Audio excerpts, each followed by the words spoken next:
Hi everybody. So this is the notes on classroom management for this week on rules, routine, and consequences. What are they and how to use them?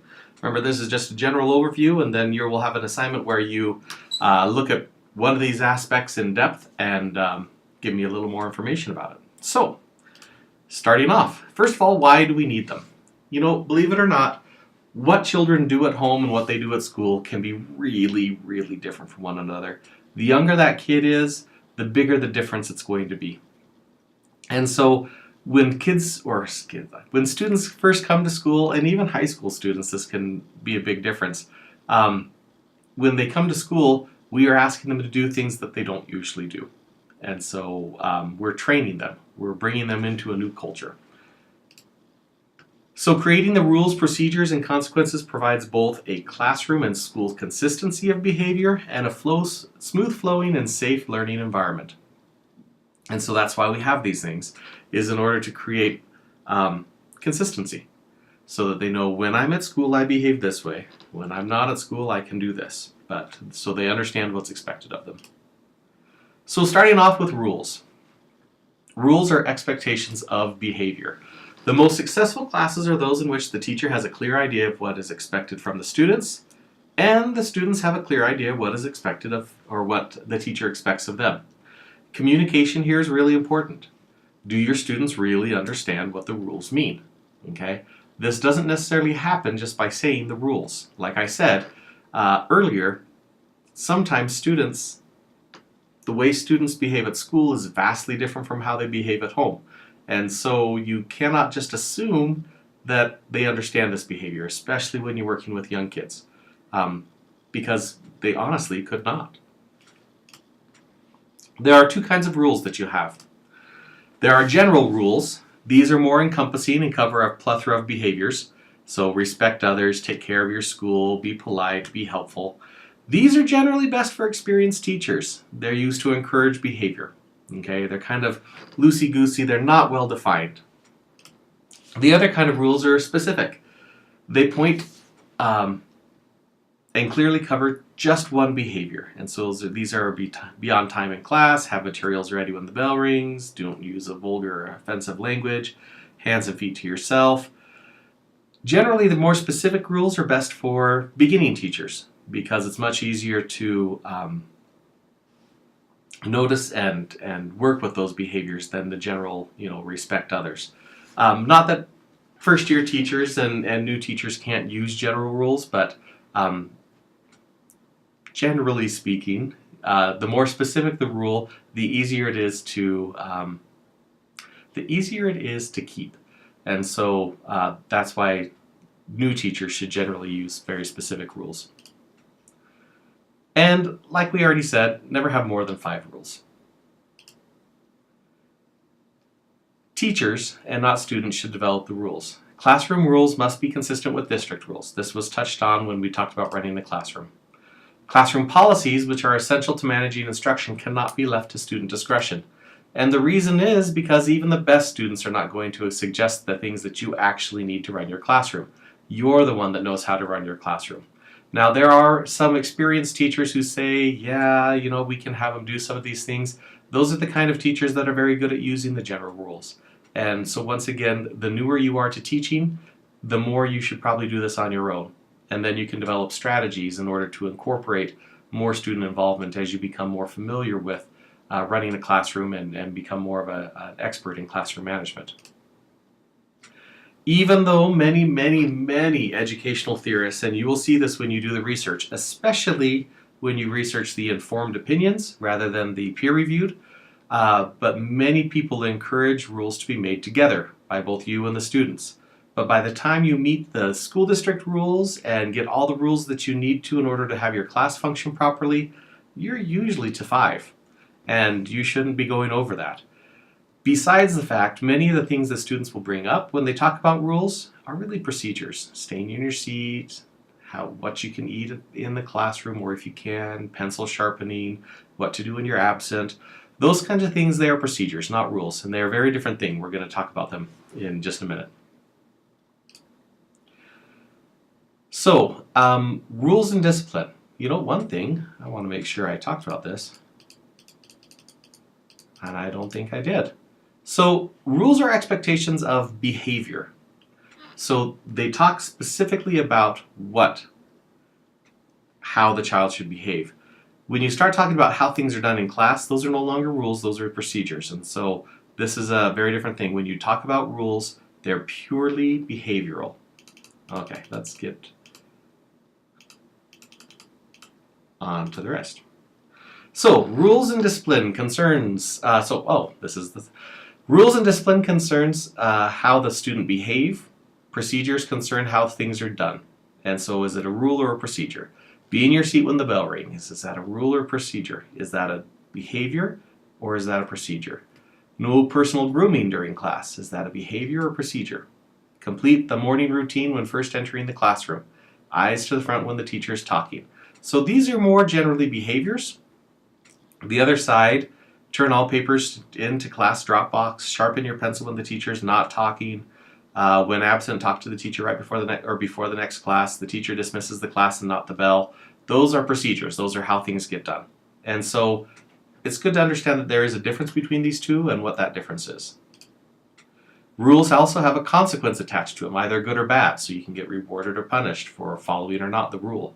Procedures are either followed or not. There are no consequences attached to them, and so we don't punish students for not following the procedures. They simply don't get to achieve that thing that they're wanting to do. So then, talking about procedures, how do we get things done? They are necessary for for an effective classroom, because they are statements of expectations to successfully participate in school activities and to function in the school environment. And so a lot of times behavior is, how they do or how they behave. The procedures is how they get things done. When we talk about school culture and being, quote unquote good at school, a lot of that is simply understanding how to get things done in a school. And so these procedures become really important when we talk about enculturation of students into school, because this is how you get things done. Funny enough, a lot of these procedures are very consistent with middle class life. There are certain procedures, and we usually mimic those in school. They allow many different activities to take place efficiently during a day with a minimum of wasted time and confusion. And so it's your procedures that allow your classroom to run smoothly. The rules keep the students from killing each other, basically. The rules keep the students behaved.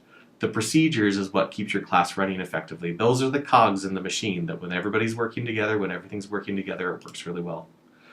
They increase on-task time and reduce disruptions.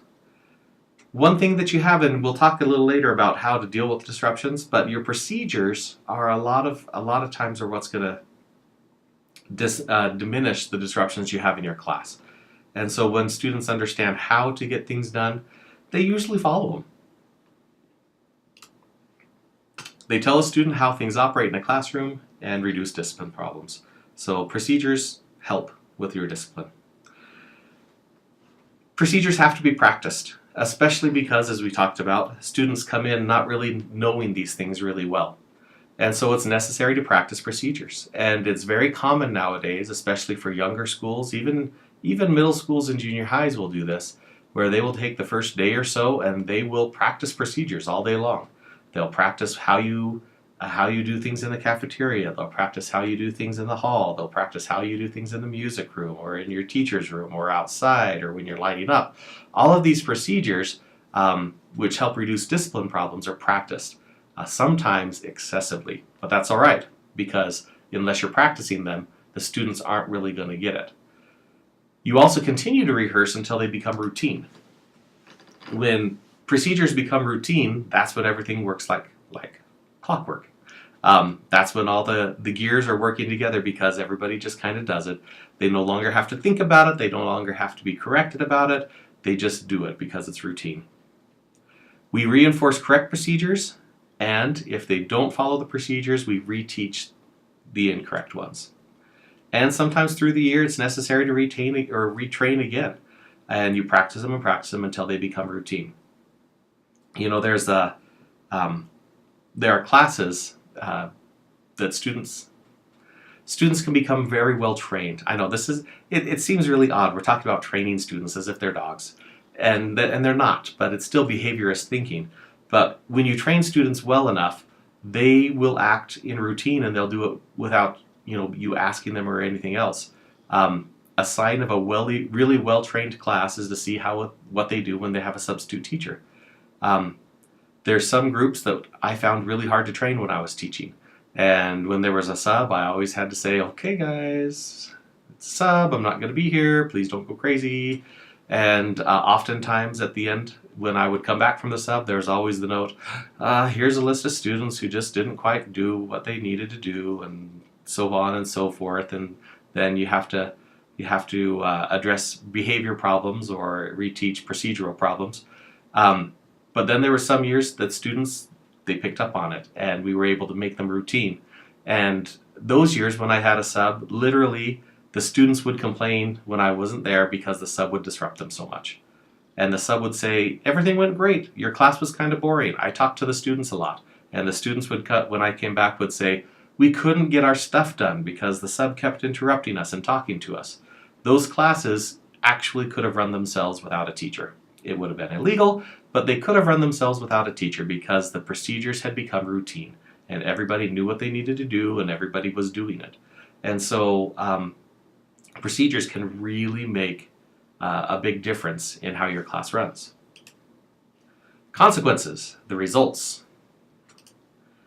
Everything has a consequence. These are the reinforcers. When a student does good things, they follow the rules, they get rewards. When they don't follow the rules, they get punishments. These are designated in your discipline plan, and so your punishments and rewards need to be decided. You don't hand them out just willy-nilly. We're really close to being done here. Just a warning about consistency. Think about what will happen if you only enforce rules sometimes. What happens if you don't punish all the rule breakers? What happens if you're not fair in meting out your rewards and punishments? So if some people get a better reward for doing the same thing, or a reverse reward, or a harsher punishment, or an easier punishment, teachers have to be perfectly fair in what they do. You have to maintain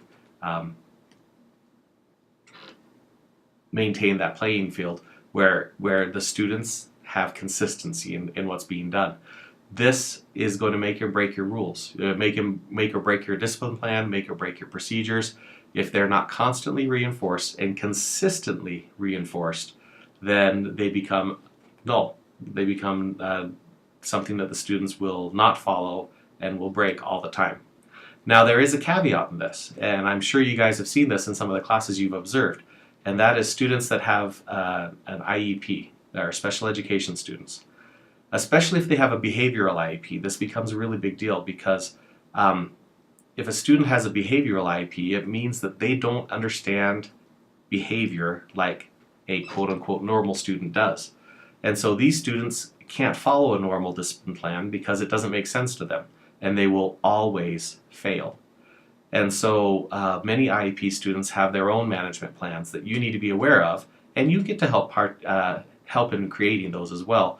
But you need to be aware of that and realize that they are the exemption to this impeccable consistency that I'm talking about, because a lot of those students simply can't function with a normal discipline plan.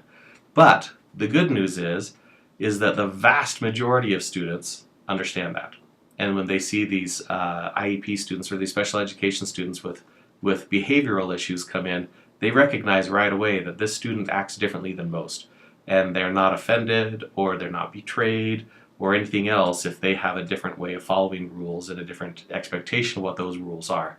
And so be aware that IEPs do supersede your management plan. All right, at this point in time, that's the end of my notes. You have the Harry Wong video to watch. It is 50 minutes, so it's a bit longer than the rest. And then you have your management research that needs to be completed. So if you have questions, please let me know. Otherwise, have a great day.